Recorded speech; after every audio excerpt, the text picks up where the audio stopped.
I like to have a little bit of fun when we start up the programs, because all too often someone will take the microphone and just start lecturing, and you don't even know what they're talking about, and the accent, and I don't have an accent, boy.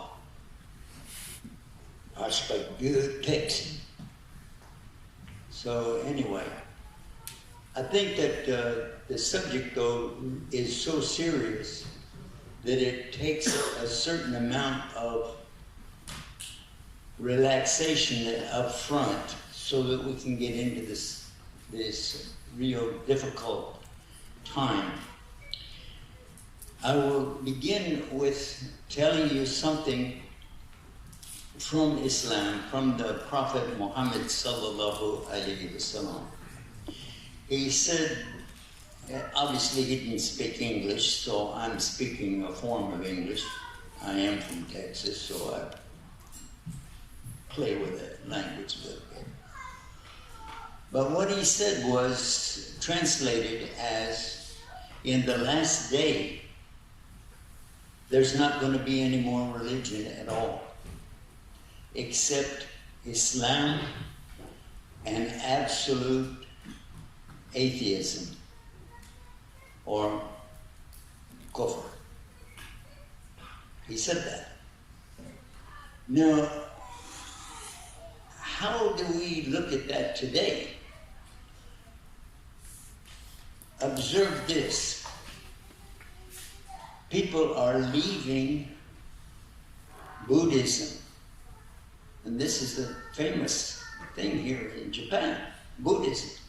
But people are leaving it. In India, people are leaving the Hinduism. And in all of the countries, people are leaving Christianity. There are certain groups of missionaries that go out and try to get more Christians in different countries, and at the same time, their families are leaving Christianity. People are also leaving Judaism. I don't know if you know this or not, but the folks that are really Jews are being persecuted by some of the folks that are actually, according to them, according to their preachers, their rabbis, they call them rabbis, they will tell you that somebody who is a Zionist is a Catholic. They will say that. Somebody who is a Zionist is not a true believer in Judaism. Now, that's not coming from me. I just heard that from the rabbis. The rabbis that had to escape Palestine and come to America in New York.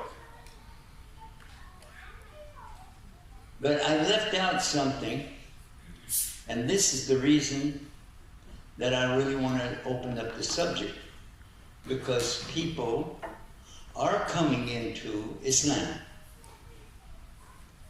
And Muslims have a record amount of children. Some Muslim families have more than 12, maybe 8, maybe 9 children. Here in this country, that's a real strange thing. If you said somebody had 2 kids, whoa, okay, that's a lot, you know? Or 3, whoa. But when you say 8 or 9 or 12 or, that's a baseball team, what are you talking about? But at the same time, people are entering in Islam, babies are being born to the Muslims, and that's why Islam continues to grow even though people are leaving Islam. in record numbers. So Islam is still the fastest growing religion on the planet. However, we do have a large number of people leaving Islam every day. Why? Actually, that's a good question. And then what can be done about it? That's another good question. But I would like for us to have interaction on this topic as much as we can. Now, is there anybody that doesn't understand anything that I'm saying? That's kind of like the question I asked a while ago, right? If you're not here yet, raise your hand. But anybody need translation to real English? Oh, good luck. One of the things about this subject is related indirectly that one of the ways people are leaving their religions is to commit suicide. Obviously, the Christianity will tell you if anybody commits suicide, they'll be in hellfire forever. Judaism says the same thing. I don't know about the other religions, but I know that in Islam, it's also not a good thing to do. Because on the Day of Judgment, the Prophet ﷺ told us that whoever stabs themselves, kills himself, they will be stabbing themselves over and over and over and over in the hellfire. So this is a real serious thing. Suicide rates are even higher now than they were a couple years ago. Some people blame it on the pandemic. Maybe they're right. But it actually is coming directly from an individual who likes to see people commit suicide. Can you guess who it is? I'll let our guest guess. Who do you think it is that would like to see people go to hell? I'll give you a clue. He was before Adam.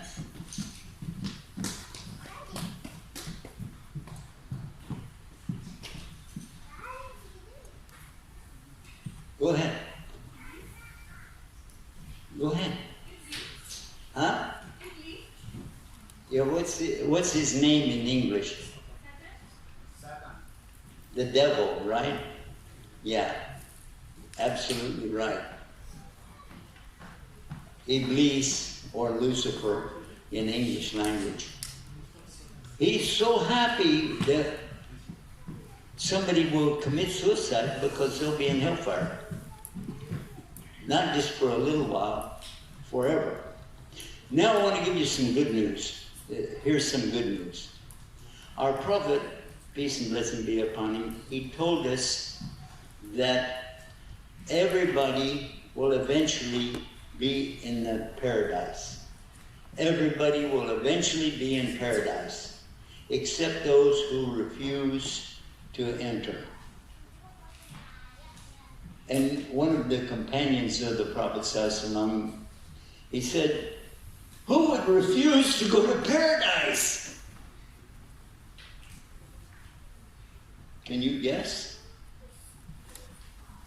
The Prophet ﷺ answered, whoever hears about me and the message that I've been sent with and refuses to accept it, he has refused to go to paradise. So immediately I want to know, what was the message? What was the message that he came with? Now I'll let you think about that for a minute, And I'll tell you something that's in the Bible. Have you ever read the Bible? Yeah? Okay. The book of Exodus, second book in the Old Testament, chapter 20.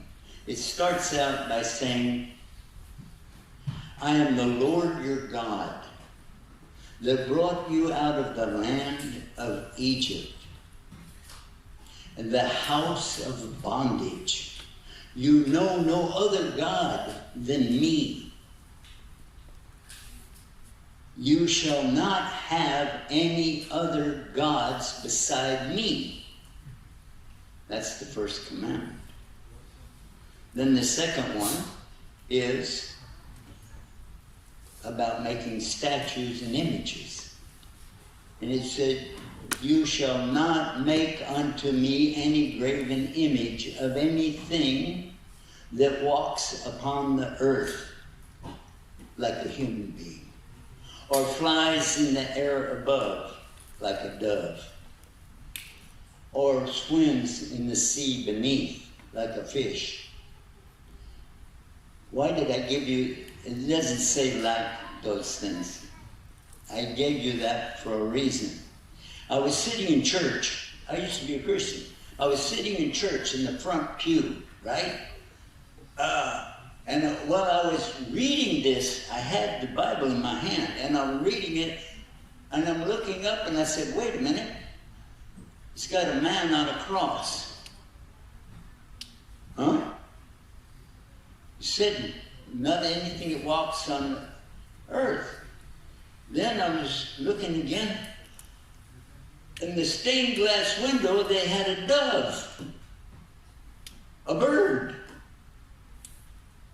something that flies through the air. And then right on the front of the podium, it had a fish. It was saying, I will be making you fishers of men. And I said, fish, dove, man, they didn't miss anything.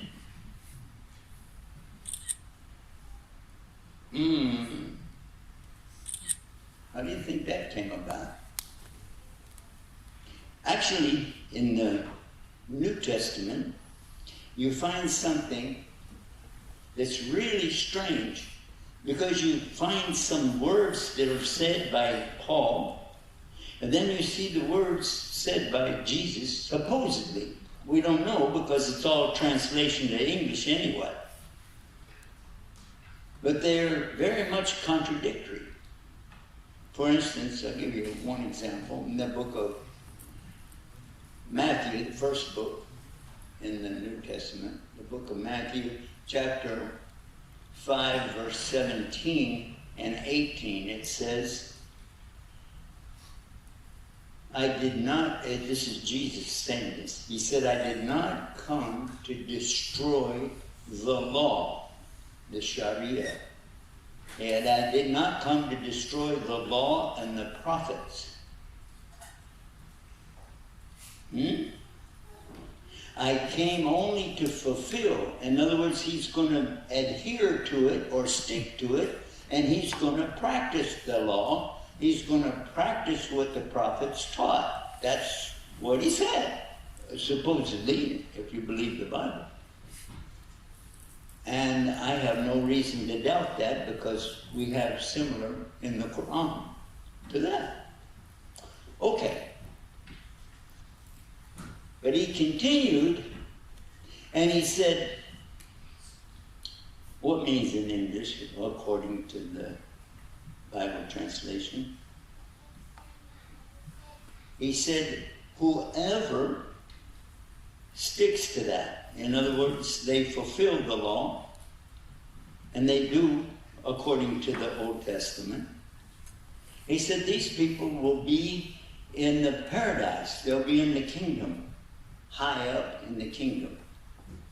But whoever breaks the least commandment, the smallest commandment, and teaches that it's okay to do that, he'll be the lowest in the next life.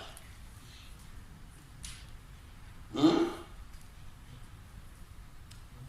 Now it's interesting that Paul, used to be named Saul, he used to kill Christians. But all of a sudden, he's saying, now he's converted to Christianity, and he's saying, I'm dead to the law. The opposite, the very opposite. He didn't say I'm breaking the least commandment. He said, because of those commandments, I'm a sinner. But if I ignore them or I just don't put that in my life, then I'm not a sinner anymore. So he said, I'm dead to the law and the law is dead to me. So who are you going to believe? When I saw that, and I took it to a pastor and I showed him, I said, listen, we're teaching people something here that seems contradictory. You know what he said? Don't bring up that subject. Just have faith.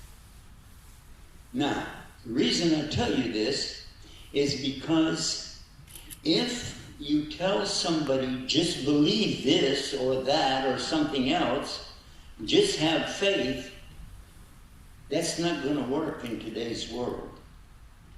Maybe it never worked at all, but for sure today people can go right online. They can go to Google or Wikipedia and they can find out instantly where are the contradictions in this book or that book or so on. And then when they see them, then what are you going to do? Tell them to have faith? Faith in what? Faith in what? Just because somebody told you something and you believed it. Scientists tell us that these are facts. This is what we can prove. This and that.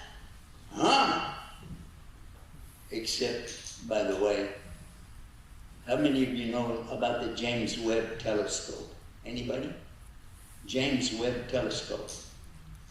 Not everybody here. In America, everybody knows about it. Because we're the ones that spent the billions of dollars to put it up there anyway. But the Hubble Telescope, anybody know about the Hubble Telescope? Okay. So the James Webb Telescope compared to the Hubble Telescope is like comparing the internet to the telegraph. Okay? Internet, telegraph. Yeah, there's no comparison. So since they launched that, I think last month, they have seen so many things that argued with their conclusions that they said, we have to go back to the drawing board. We're going to have to go all the way back now and figure out what is really what. But now I can come to our subject tonight. What is the way that we can talk to someone in an elevator?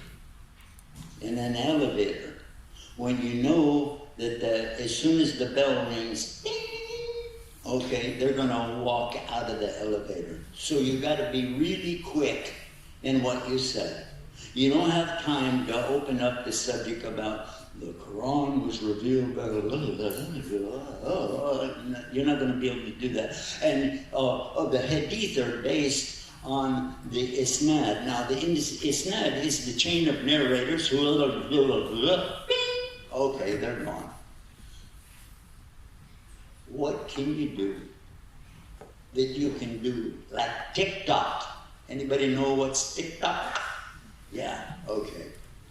So, quick, really quick, what can you say and get somebody to respond back? Well, first of all, you don't want to start with,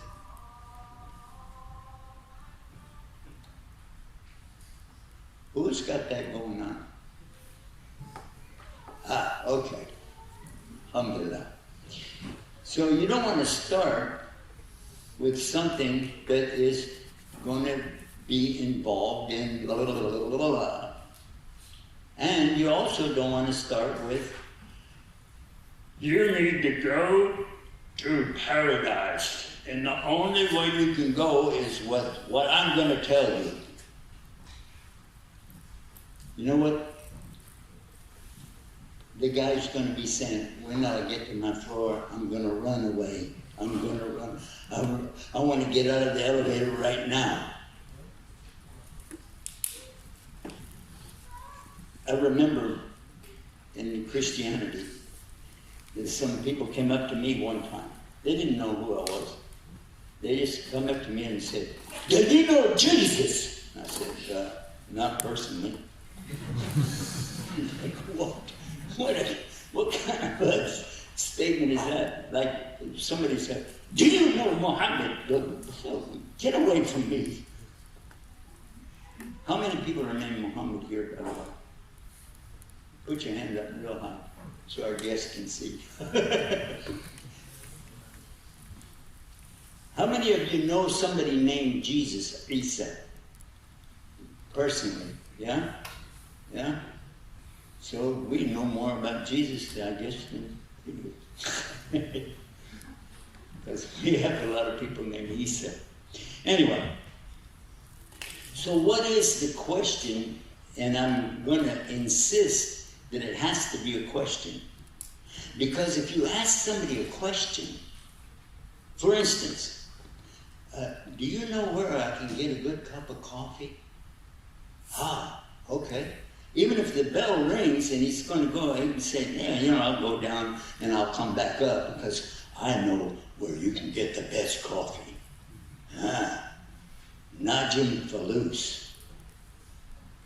Who knows what I just said in Arabic? Translate that to English. Najim Falus. Yeah. I'm thinking about opening my own Arabic, coffee. Najim Falus. Starbucks. Najim is star, Falus is cash.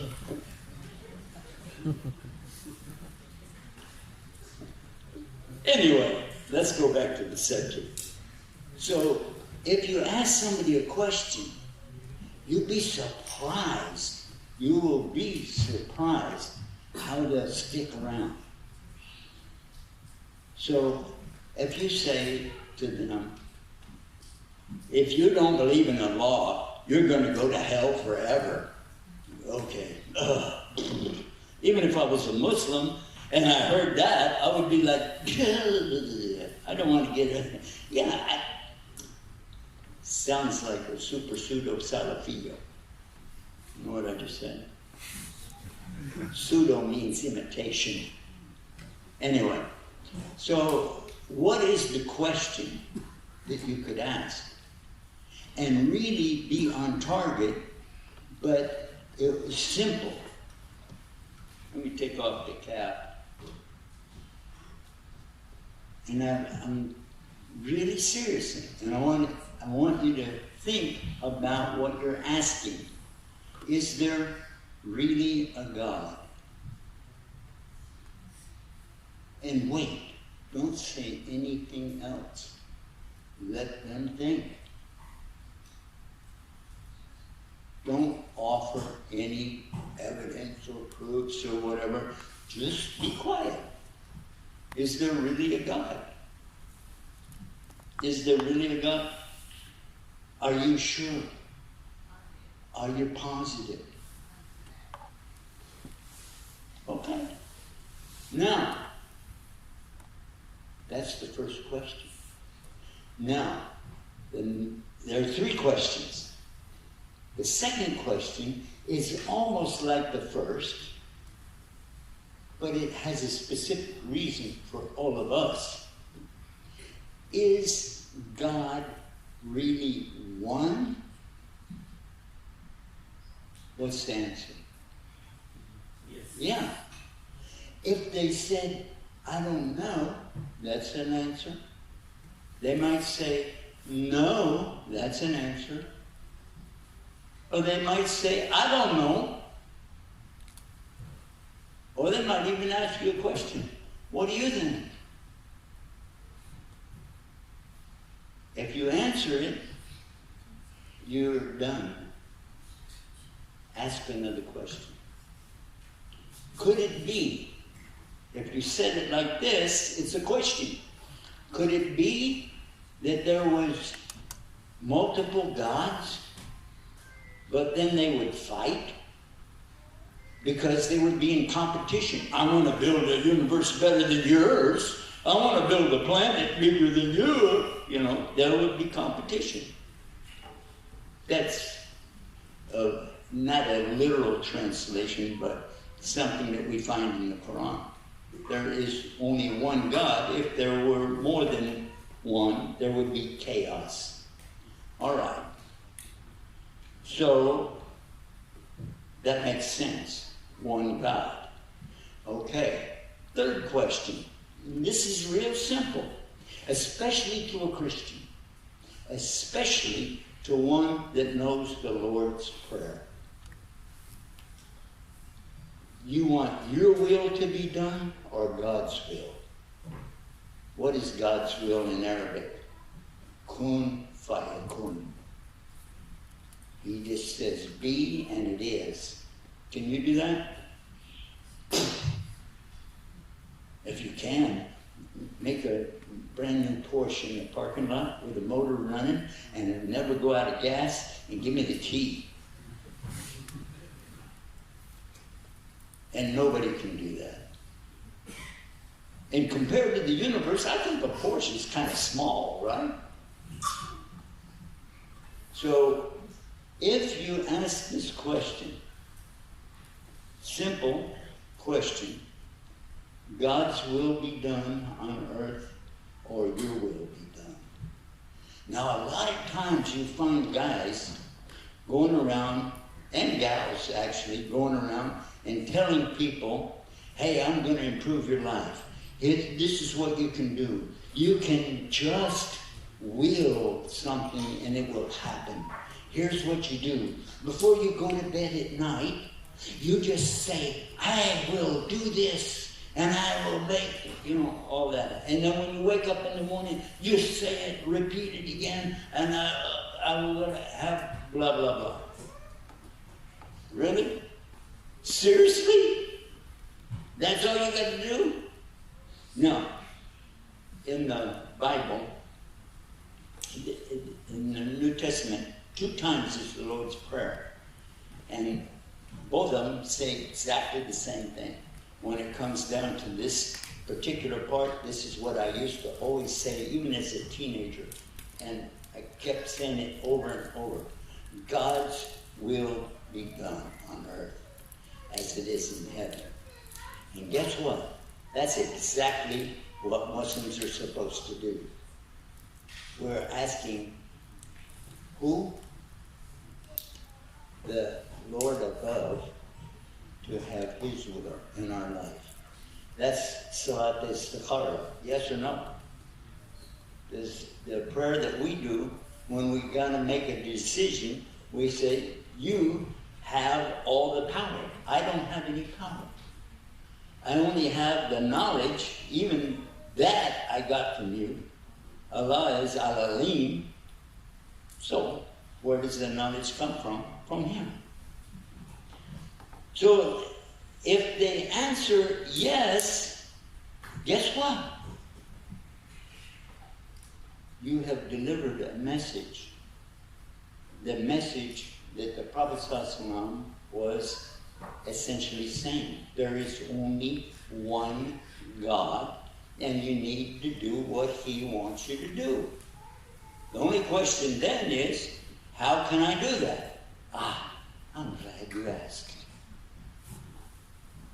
Now, if they really want to know exactly what Allah said, they need to learn the Arabic language.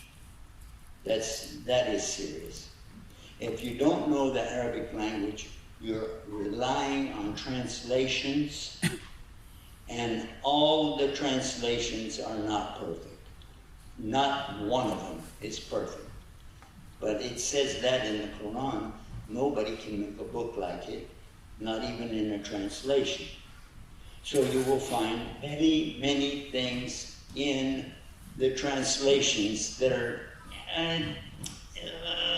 not exactly right, and some that are absolutely wrong. The scholars of Islam, up until the 12th or 13th century, never offered anybody to translate the Quran. If you want to know what it means, you learn Arabic. Now, you can hear it and recite it, but if you want to know the meaning, you need to know the Arabic language. How many Arabs are in here? Anybody? Now, if you're from Maghreb, put your hand down. And if you're from, yeah. And if you're from Egypt, put your hand down. Because I'm talking about people that know the real Arabic language. I'm just kidding. Sort of. You know what I meant, right? Yeah. Actually, to be honest about this, and Muslims have to be honest, the average Muslim, Arab Muslim, really is not able to tell you all of the meanings of the Quran. Not. Or even the Hadith. For instance, I'll give you an example, and I was talking about this in the car today. What was the very first word the angel Gabriel gave to Muhammad sallallahu alaihi wasallam? And he said it 3 times. What was it? Iqra. Okay, what does it mean? I knew you'd say that. So, what is that root? Because Arabic is always dependent on the roots, and we know all of the roots. There's nothing in there, like in the Hebrew language, there's many lost roots, and they don't know what it means. And I know that because I have a concordance of the Bible, and it says, lost root, lost root, lost root, we don't know what it means. But we know from this expression, ka-ra-ah. Ka-ra-ah. What word comes from that? Huh? Quran, exactly. That's where it comes from. Is the Quran a reading? Okay, I'll give you another one. What is the title of the person who stands reciting the Quran in Tarawih in Ramadan? Qari. Is he a reader? Does he have to know how to read? No. Whoa. Wait a minute. Maybe I was absent some the day you were teaching that. Does somebody have to know how to read and write to do the Quran? You figured it out. I give him a hard time, sorry. Alhamdulillah. So the word doesn't mean read. It means recite. But how many people think that it means read? Almost every single Muslim, including the Arabs. You know why? Where would that come? The first translation of the Quran was not done by Muslims. It was done by a bishop in the Catholic Church in the 12th century, right after English was invented. English didn't exist until 1066 AD, when the the Saxons were invaded by the Normans. Normans invaded the Saxons 1066 AD, and that is when they started the Anglican language, and also right after that the Anglican Church. Anyway, so the one translating it is a bishop in the Catholic Church. You think he was trying to be a Muslim? No. And why do you think that they would translate the very first word incorrectly? They also fabricated somebody, I don't know who did it, somebody fabricated a false hadith saying the Prophet ﷺ said, Ana ummi, ana ummi, ana ummi. What does that mean? I'm illiterate. I don't know how to read and write. How many of you heard that before? Yep. Yep. Fabricated hadith. No sound way to trace it back. What did the Prophet ﷺ really say?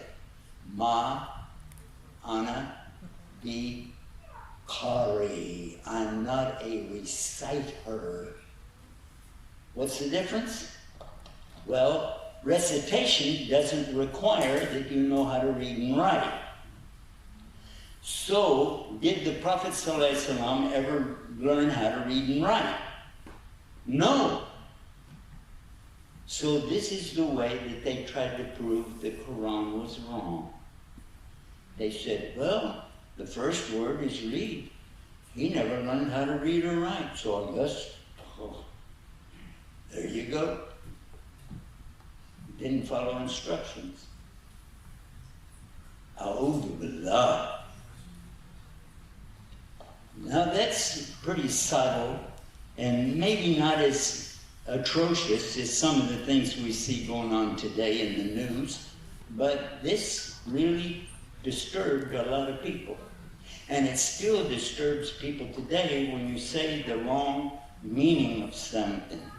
And that's why we're suggesting, not demanding, but suggesting if you really want to know what the Quran says, learn the Arabic language. I'll give you some others, but I'm not going to go into it tonight. وَاقْتُلُهُمْ وَاضْرِبُهُمْ. Yeah. If you don't know what it really means, you'll be dependent on what they said it means. Kill them, scourge them. And it doesn't mean that.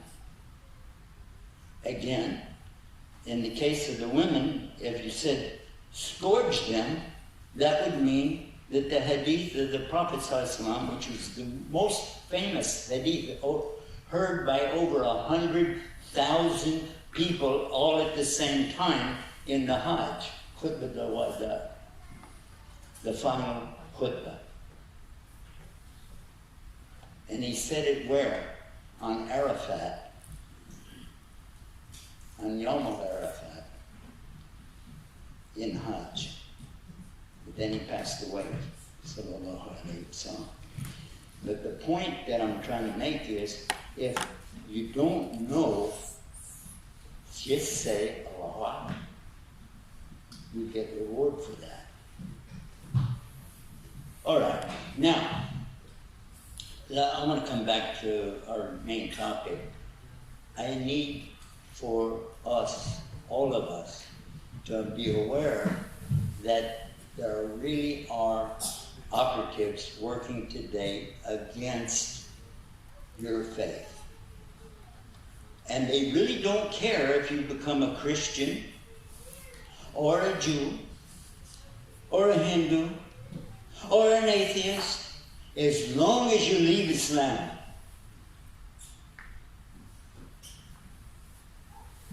You know why? Why do you think? Because this is the operatives from, whether they know it or not, from the shaitan himself. Because if anybody leaves Islam, you already know what's going to happen. Now, for those, does anybody know the meaning of the word Islam? Anybody?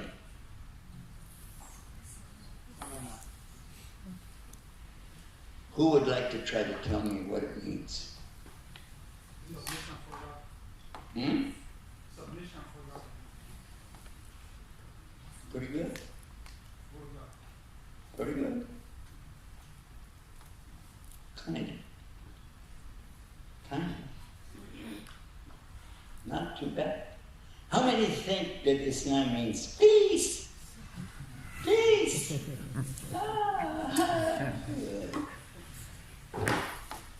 First of all, don't do this. It doesn't mean victory. For 3,000 years, people have used this to represent the two horns of the devil himself.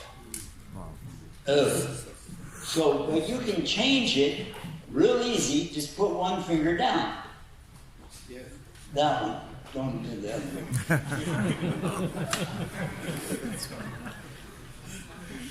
You're not in California on the freeway. So, is that out loud? Anyway, one God, one way. The same thing that was taught in the Bible is taught in Islam. Why? Same God. Even though the original doesn't exist anymore, the Bible. But we can verify everything in the Bible according to the Quran. If you find it in the Quran and you find it in the Bible, same God. But if you find anything opposing the Quran, guess what? Now, I'll give you the setup. For 2 years, I put the Quran in here and the Bible translation here and compared them and went back and forth to the Greek, the Hebrew, and the Arabic to see what's what. What's what?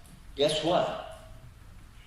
The Bible and the Quran do never argue with each other at all, except when the Bible argues with itself. When the Bible argues with itself, and it says real clear here, God is one. But then you find in the book of 1 John, that's not John the Baptist, but 1 John, and it says in chapter 5, verse 9, and it said, there are three that bear witness in heaven. The Father, the Son, and the Spirit, and these three are one. That verse was added to the Bible in the 13th century by Beza from a Greek edition that was probably 100 years old. And that's how I know that is because it said it in the front of my Bible, which was the Revised Standard Version. And since then I learned that's an actual fact. So if something is different in the Bible, that means that it's arguing with the statement that I was telling you about earlier from Jesus. And I'll finish it now. Because after he was telling us about the person who doesn't follow the commandments, the next thing he says is that not even one letter or one dot or one jot or one tittle will anywise be lessened or removed. and all of these things that I said were just depend on which translation you have. So obviously that means that the Bible is not the original in the translation, because each one has a different word for what we're talking about. So what we find is that if anybody even lessens one word or even a dot from the Bible, that this person is going to go to hell. That's what the Bible says. According to the red letter edition, that means Jesus said it. The Catholic Church was the first one to make a huge difference in the Bible. When they took over a sect of Christianity in Turkey. Anybody from Turkey? Huh? Nobody? I usually find people from Turkey. Anyway, a place called Nicaea, that's when they had this conference. And what they did, they removed the second commandment about idols and statues and not making things that are flying in the air above and the fish and all of that. They removed it. And then they split the last commandment into two places so that you should not have hased or envy for your neighbor's wife, and then the second one for his donkey or his mule. But that's in the other Bible, the Protestant Bible, it still has the second commandment, and it still has the one commandment at the end. Now, that's kind of boring in a way, but this really has an impact on the Christians when you talk about that. Because today's Bible from the Catholic Church does have it. They put it back. So you can take out verses and put back verses. Guess what? The book of Revelations, you heard about this book, right? It's the last book in the Bible.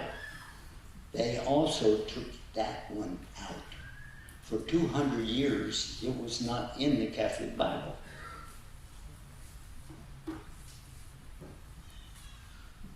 But the Protestants have it in their Bible.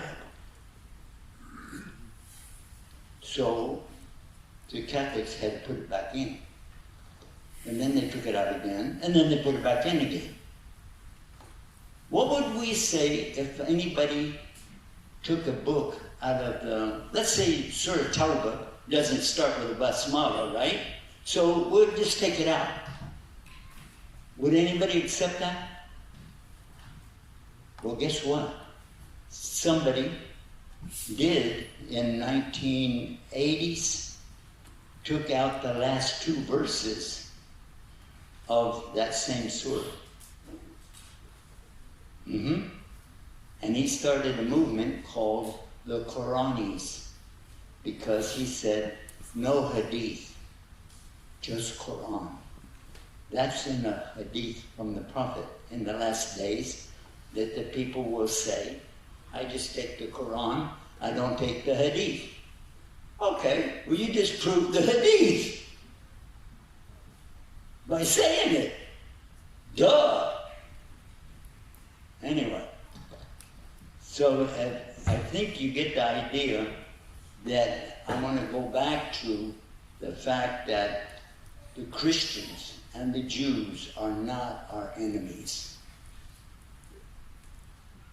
The Hindus and the Buddhists are not our enemies. Even the atheists are not our enemies.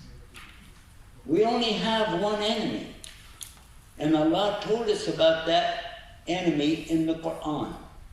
Who is our worst enemy? Shaitan. Yeah, you got that right. And I'm not the biggest enemy to myself, by the way. Some people will say that. but there is something attached to us, prompting us to do the wrong things, always. And that is from the shaitan. Every single person has a voice going, do this, do that, say that. And if you resist, hey, that's good. You get raise your score with Allah. But if you give into it, you lower your score. And this is the same one that ultimately, when he finds you're really depressed and really down, now he will come to you and say, kill yourself, kill yourself. And guess what? We today are seeing people doing exactly that. And they're telling their psychiatrists, if they go to a psychiatrist, they're telling them, I hear voices. Duh. Yeah. I hear voices telling me to kill myself. Google that. Google that expression. I hear voices telling me to kill myself, and you'll be surprised how much stuff will pop up on the screen. Because that is shaitan. I'm not saying that the internet is shaitan, although he lives there, but okay, so that wraps it up. That is what I wanted to tell you and share with you. There are certain things that we need to know. Bottom line, the real enemy to us is not another human being. So don't draw a line. There's a line right here. Don't draw a line between you and the other human beings and say, I want to open a debate with you, and I'm going to tell you where your Bible is wrong. I'm going to tell you where your whatever, your science is wrong, or whatever. That's not what our Prophet ﷺ did. That's not what any prophet said. That's not what Jesus said. What did they all say? Always, God is one. Really is a God. He's one. And follow his will. So these are the three questions that I was impressed with on my way to AQSA this year. And I said, it seems too simple. That, all the study of 30 years in Islam, maybe I spent some time, and I was thinking, it's too simple. But when we got to Gaza, and there was a doctor with us who was from the Philippines, chaplain. And he was talking with me, and I get this in my head. Ask him the first question. Okay, I'll say, is there really a God? And he looked at me real serious, and he said, yes, I really think so. I said, Second question. Is God really one? He said, I believe that. Even though he's Catholic, they're big on the Trinity. He said, no, God is one. Third question. What do you want to do? You want God to tell you what to do, or you tell God what to do? He said, no, we have to obey God. And he opened up the subject. We talked for about 10 more minutes, and he said the Shahada. A medical doctor in our group, and the ambassador was with us, and he said, oh, hey, what are you doing? He's a Muslim, he's like, hey, come on.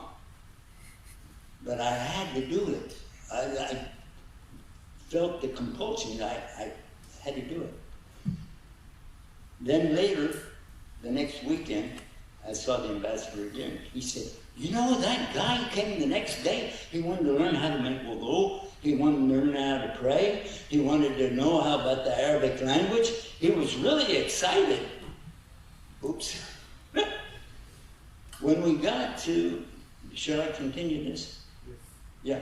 When we got to, this is not part of the talk, but when we went over to Aqsa and the Dome of the Rock, you know, the third most holy place in Islam, I finally got to go there. And that was back in March, right before Ramadan. And it was the weekend of Easter Sunday. And the Christians were carrying a big cross, 16 foot long, big cross that they were walking with. And they were going up, it's called Villa Rosa. Is it Villa? No, it's not Villa Rosa. It's something Rosa. Anyway, they were walking up there with that cross. And one of the guys in the back of it, he looked over at our display and he said, "Is that the Quran?" He said it in English. "Is that the Quran?" And we said, "Yeah." "Oh man, how much is it?" "It's free. You just take it." He said, "Oh, I can't believe this." And he started talking to us. And the people went off and left him. He didn't care. He was so excited to see that. And then I get the impression, you got to ask him the question. And at that time, they came to me and they said, "You know, we have to go up on the hill to the restaurant. We're going to take some pictures and shoot some stuff for our TV channel or whatever." And I was like, "Oh, okay." I said, "Are you hungry?" He said, "Yeah." I said, "Go with us." We went up there, and sure enough, while we were looking at the beauties of Aqsa, that is an amazing view. Anybody been there? Is it beautiful? Too much. Oh my God. Excellent. Yeah. It's really a beautiful place. And I don't want to get in, I don't want to get off on the subject. I want to stay with it. But while we were looking at it, he was saying, "This is so wonderful. The church is there, Yeah. the old church, the masjid is there." And I said, "Okay, here we go. Is there really a God?" He said, "Yeah, of course." "Is he one?" "Yes." "Should we do what he wants us to do? Or he interrupt me?" It's like, "No, hey, we have to do what he wants to do." "No, okay." So we talked for about maybe 20 minutes, and he said the Shahada. Shahada means that they said, "I bear witness there's only one God to worship, and I bear witness that Muhammad is the last messenger." Anyway, everybody, I think, knows that, right? Okay. So when he said that, I was convinced now there must be something to that. Next day, I'm at what they call the Mount of Olives, the olive trees that are on the other side of Aqsa. And a guy walks up to me, his big smile. I thought maybe he's Egyptian because he's got this big smile, you know. But he says he's from Belize, which is south of Mexico. But he said it in perfect English, and I said, "Como te amo?" You know, I speak what we call border Spanish or Tex-Mex. And he said, "No, I don't need to do that. I speak English." "Okay." And then, again, ask him the question. "Okay. Is there a God?" "Yes." "God is one?" "Yes." "Do what God wants you to do?" "Yes." And he insisted that he wants to accept Islam. Next day, I saw him again, and they were giving him his charter or document from Aqsa saying that he made the Shahada there. Amazing. Now, I'll just tell you one more, and then I'm done. When I went back to California, somebody delivered a package to our door.